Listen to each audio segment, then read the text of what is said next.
Hi, welcome back to my channel. Here's another new code. Watch out and take care. The beautiful Yugi Nana.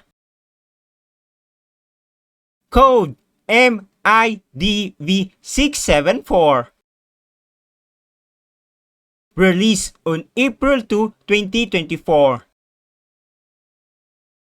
And it has 150 minutes watch time. The story is about female employee and her boss.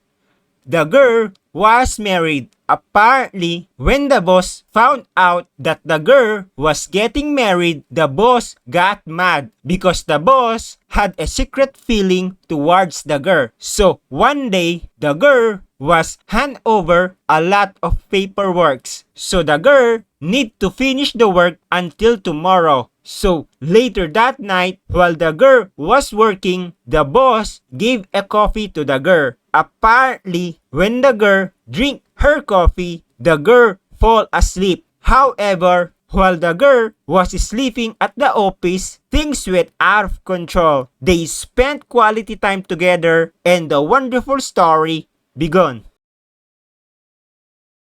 Make sure to subscribe and like and turn on notification for new codes. Thank you for watching.